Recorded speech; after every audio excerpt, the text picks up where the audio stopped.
ভিডিওটা নাম ছোট্ট করে। দাঁড়ান দাঁড়ান এবার না রাজীব ভাই নষ্ট করে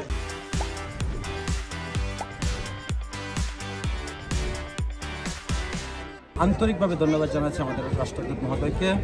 উনি ওনার ব্যস্ত সময় থেকে আমাদের আরিচুবাসীর জন্য এইরকম একটি ইউথ ফেস্টিভ্যাল আমাদের এখানে উদযাপন করেছেন। সত্যিকার অর্থে কি আরিচুবাসীর পক্ষ থেকে আমি অনেক ধন্যবাদ জানাচ্ছি। আর যারা আপনারা সবাই আমাদেরকে সহযোগিতা করছেন তাদের সবাইকে আমি আমার অন্তঃস্থল থেকে ধন্যবাদ জানাচ্ছি। আসসালামু আলাইকুম।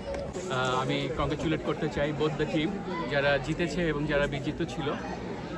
আপনারা জানেন যে বেসিক্যালি বাংলাদেশের 1/3 জনগোষ্ঠী হচ্ছে তরুণ, এবং আমাদের এই তরুণ জনগোষ্ঠীর 27 বছর হলো অ্যাভারেজ হলো তাদের গড় বছর, এবং এই তরুণ সমাজ হচ্ছে আমাদের বর্তমান এবং আগামীর ভবিষ্যৎ।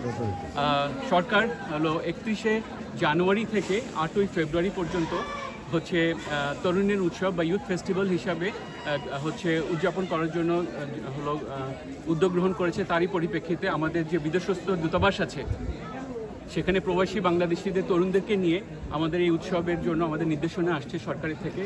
তারই পরিপ্রেক্ষিতে বাংলাদেশ দূতাবাস রোম আরেজ্য শহরে আজকে এই অনুষ্ঠানের আয়োজন করেছে। আজকে এই অনুষ্ঠানের এই তরুণ উৎসব 2025-এর প্রতিপাদ্য হচ্ছে বাংলাদেশ এসো, দেশ বদলাই, পৃথিবী বদলাই। তার মানে বাংলাদেশের তরুণরা শুধু বাংলাদেশ গঠন বা নিজেদের আত্মপরিচয় গঠনের ক্ষেত্রেই হলো কাজ করবে না, তারা টোটাল পৃথিবীকে উন্নয়ন এবং আরও উন্নয়নশীল করার ক্ষেত্রে তারা ভূমিকা রাখবে।